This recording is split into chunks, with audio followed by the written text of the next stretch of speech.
E o que eu quero falar com você hoje é que a maioria dos problemas que você tem, você que causou. O sofrimento, eles fazem parte, mas eles são pontuais.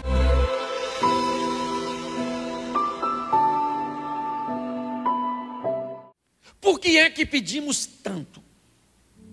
Por que é que temos tanta necessidade, na verdade? Se é que temos. Que a minha pergunta é o seguinte: quantos aqui não têm uma casa própria? Levante a mão.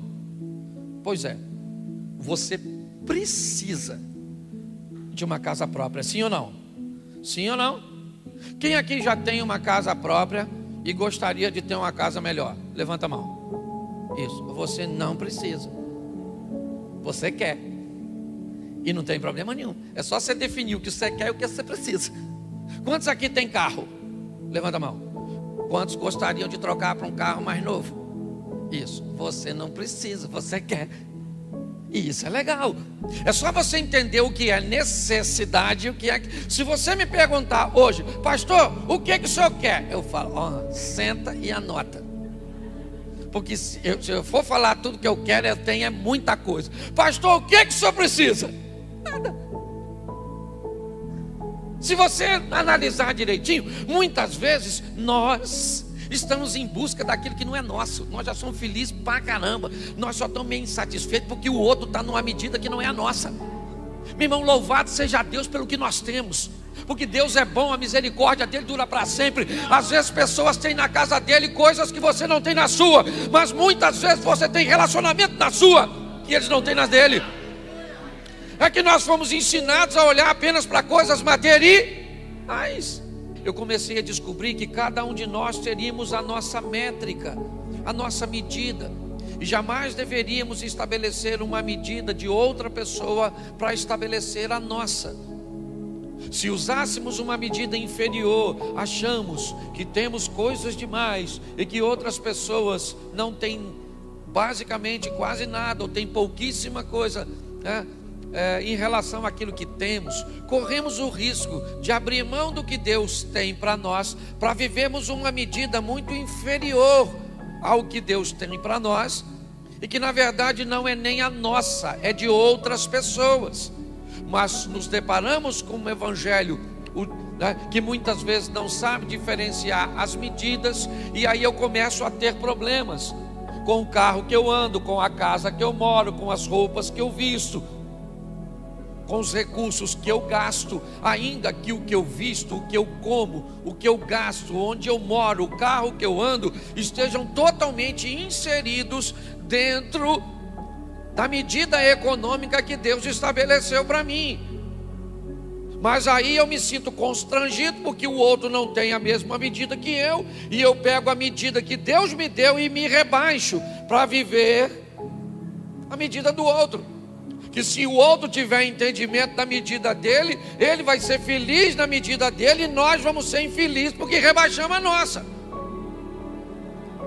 Em contrapartida, corremos o risco de olhar por uma medida acima e começar a usar uma métrica que não é a nossa, querer andar num carro que não é o nosso, viver uma vida que não é nossa, botar nossos filhos para estudar num colégio que não temos condições de pagar.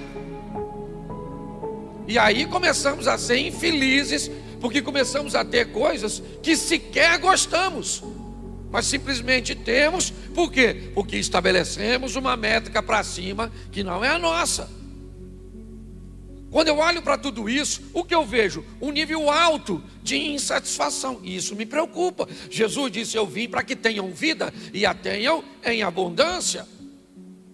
O que a Bíblia me ensina é achar a medida cuja qual Deus estabeleceu para mim. Parar de olhar para cima, para querer ir para lugares que muitas vezes não é o meu. Eu não estou dizendo que você não deve almejar a ascensão e o crescimento, mas do mesmo jeito que a medida excessiva para cima é prejudicial, a para baixo também é. Só consegue enxergar isso quem é maduro.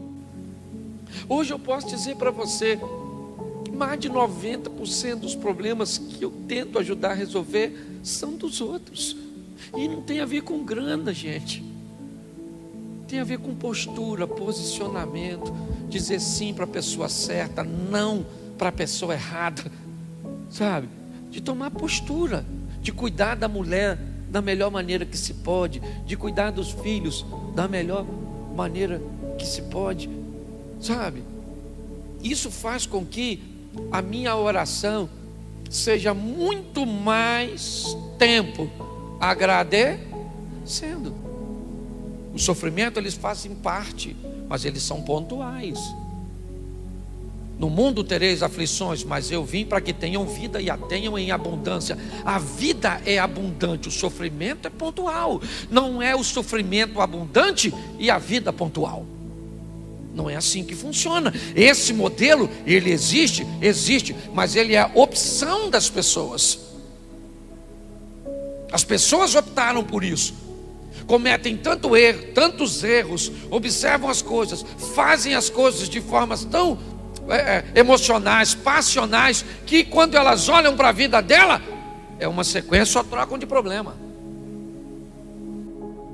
Eu queria que você entendesse que você precisa olhar para as suas necessidades de uma forma diferente. Segunda coisa que eu queria que você visse é: por que é que você tem a necessidade que tem? Quem é o grande causador? Senhor, me dá força. Deus, é lógico, toma coisa pesada para carregar. Mas eu pedi força. Você vai para a academia e descobre que você está forte quando o peso que você levanta aumenta. Senhor, me dá sabedoria. Toma problema. Mas eu pedi sabedoria. Mas como é que você vai saber que é sábio? Salomão pediu o que? Sabedor. O que chegou lá? 2 mulheres para resolver um problema. Cuidado com o que você ora, porque você pode estar vivendo uma vida maneira, porque Deus está atendendo o que você pediu. Você comprou porque quis, então agora para de comer na rua, vai ter que fazer isso, vai ter que fazer aquilo para pagar esse troço. Mas não, eu enfio os pés pelas mãos e vou para o altar. Senhor, pastor, acho que Deus não está escutando. Escutando Ele está. Ele só está querendo saber quem mandou você comprar, quem mandou você fazer, quem mandou você casar.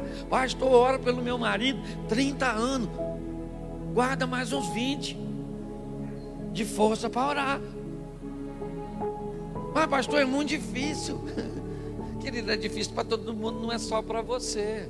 Gente, apague do seu dicionário a palavra castigo. O nome que deram, né, a palavra responsabilização foi castigo. Porque castigo parece que é aquilo que precisaria de misericórdia, que precisaria de perdão. Castigo é aquilo que parece que você tem pouca culpa, que você não tinha muita consciência quanto fez.